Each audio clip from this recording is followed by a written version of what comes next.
Good evening, everyone, and welcome to another video. In this video, I will be discussing the first sin, which is known as temptation, following the easier path. Now you see, in the story of Adam and Eve is where we saw the initial temptation of man, which then we saw the creation of man progress as a result of being created from sin. But now when we return to another point in the story,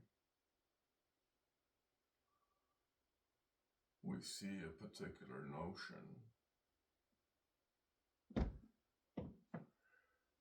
And the particular notion of the flood, which is to return back to creation, we begin to understand the particular teaching left beyond that point of perspective. In the psychoanalysis, which was brilliantly said in the movie Noah, which I believe came out in 2014. At the point of creation, which Noah tells not just his wife, but his children, when they are within the ark, he retells the story of creation. And while he retells that story of creation, at the moment of creation itself, which we then see in the sequence that humans were once a being of light. But in the temptation of seeking to understand this teaching,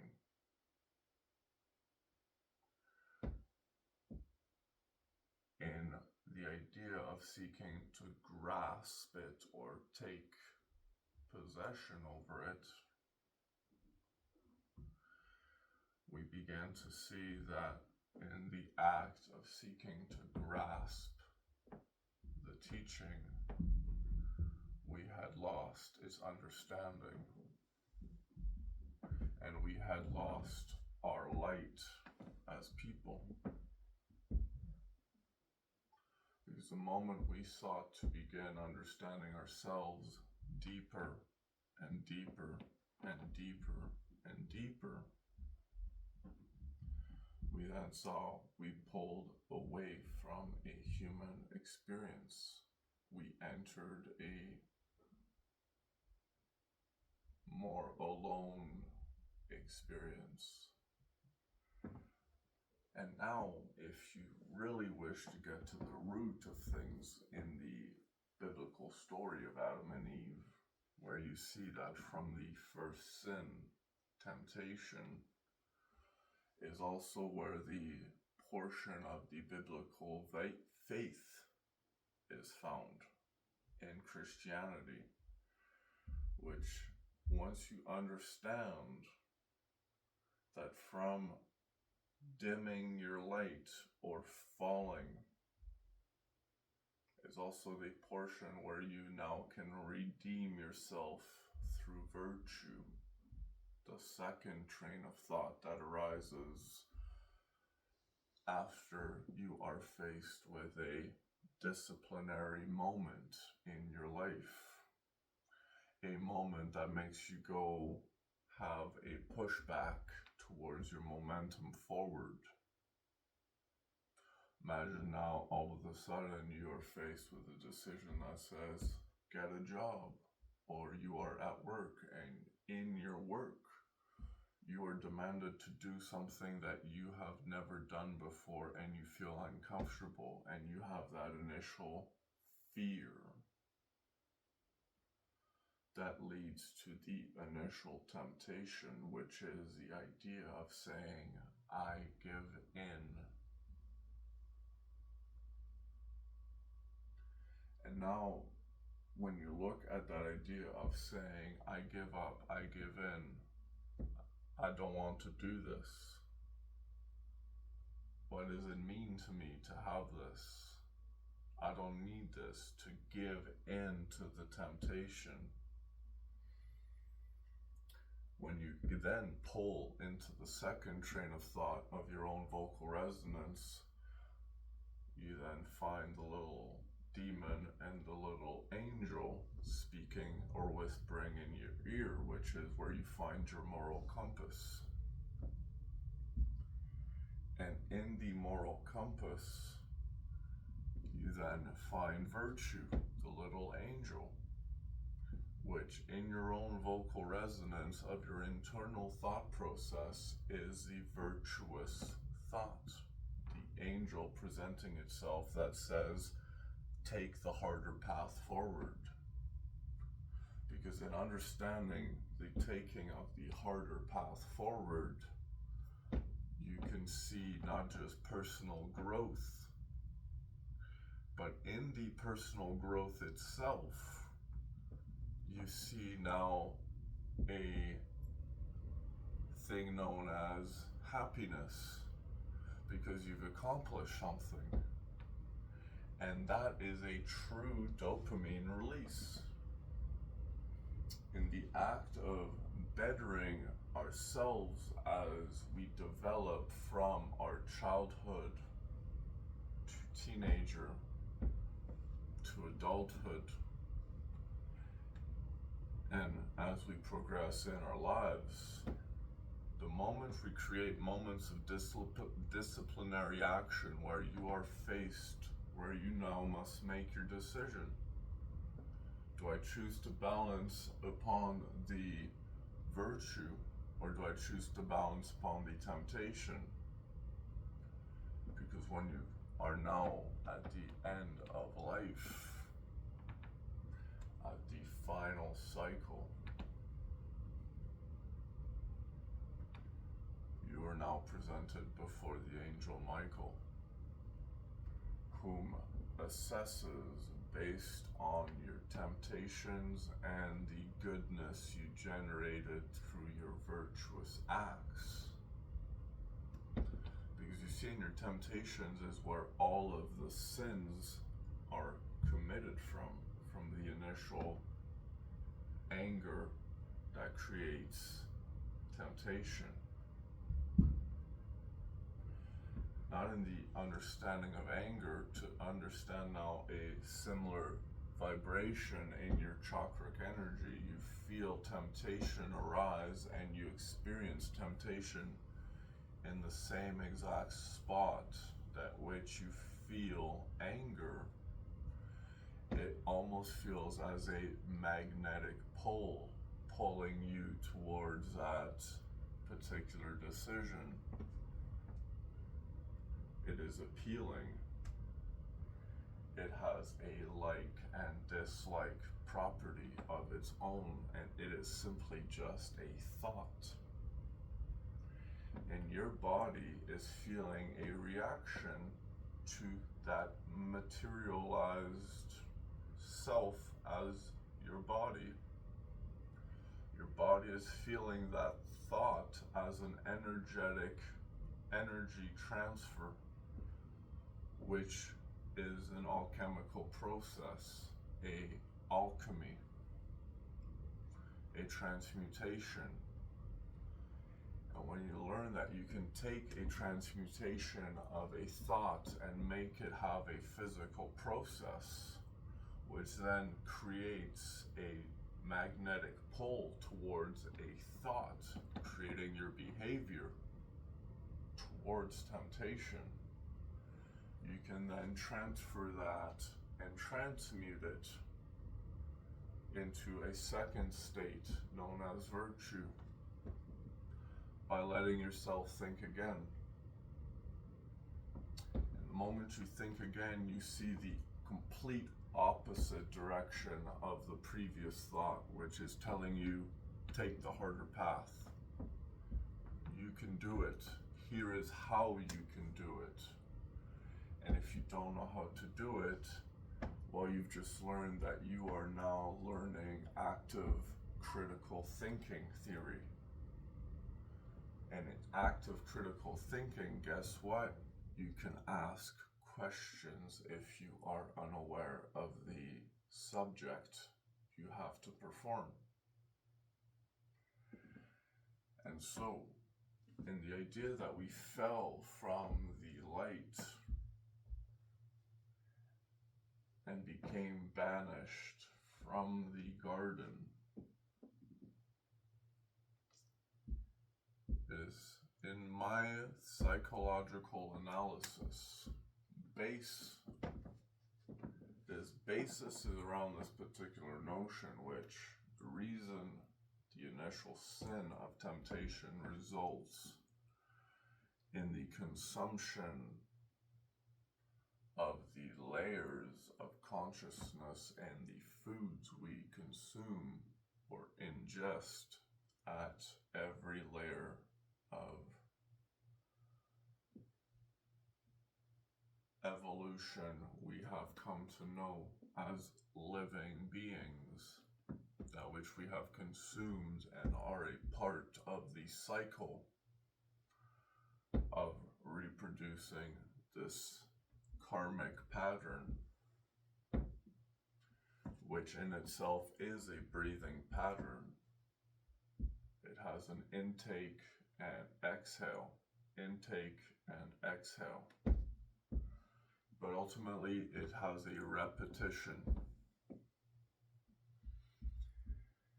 And so, in understanding just to what extent our temptations and our virtues affect ourselves, the moment we began following temptation, we began to re-enter the darkness, transferring states. And now when we've transferred states, we were no longer present in a light matter, but we had experienced what is now known as darkness or gray matter, the beginning of intelligence.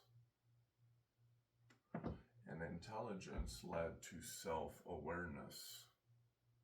And from the Union Carl Jung examination, which is the fundamental teaching behind Christianity summed up in one particular statement, and I'm going to attempt to shorten it for you, if I may. In Union ideology, we begin to understand that in order to make or to become illuminated, you must first make the darkness conscious. Which, once you've made the darkness conscious,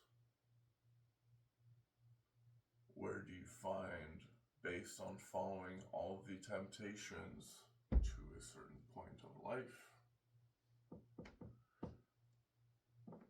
upon making the darkness conscious, you are now given your redemption. The moment you choose to step towards the light once more. This is the character arc. But if I may explain that particular Union statement into the true fundamental teaching of the biblical tale, predominantly, whether it be in Christianity or Catholicism, the same Union ideology can be explained in one particular word: salvation. And salvation is the act of transmuting your life from one state into another, which is in essence the true fundamental meaning that gives us a want to push forward in life in order to be faced at our judgment. And if this is not a value behind a reason to be a good person, then I would suggest you ingest this particular train of thought, if I may. But upon being faced before the angel Michael, and he weighs the weight of your greatest sin against the goodness of your soul, and he asks, are you good enough?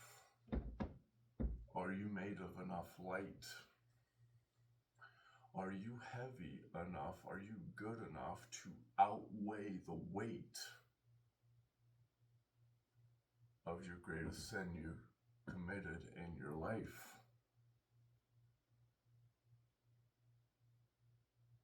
And if at the moment you experience your salvation in your life, which is the moment you discover you have the ability to change your trajectory as a person,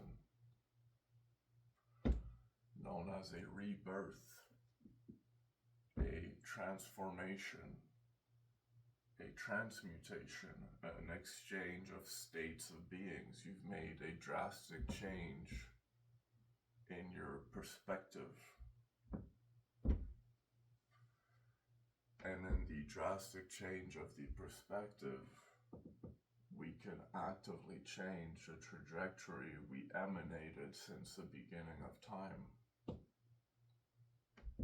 or we reverse the sin of man that led to the initial pull into the darkness. But in order to pull away from the darkness, we must create the light, which once again repeats itself when we return to the story of Genesis. In the beginning, there was only darkness. And then God said, let there be light, an act of a decision. I choose to say, from this moment forth, I will be the good that I know I can be. The act of transforming from darkness to light. But now when we see that, in order to understand the energetic flow of the universe is a pattern which we can understand through the yin and yang, which is known as equilibrium. If you are purely, entirely light, you will be seen only by the rest that are the darkness. And if you're purely only darkness, you will only be illuminated by those that are light. But in the process of opening the passageway for light to illuminate itself, you actively create new light sources where you transfer the states of people. It is a form of healing, which is a miracle of Christ. Because I can actively heal you as a person and transfer your state from a state of darkness into a state of light. Because I have seen the light.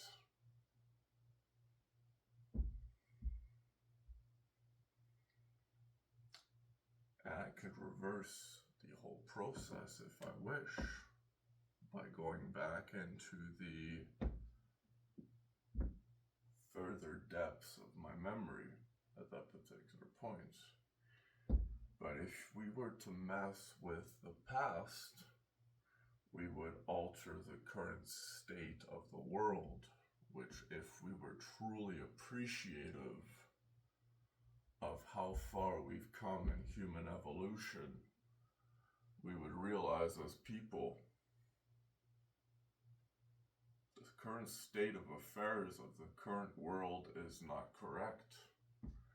And we could actively change that the moment we simply start utilizing our intelligence, our critical thinking, and ultimately our ability to reflect upon one another. Thank you.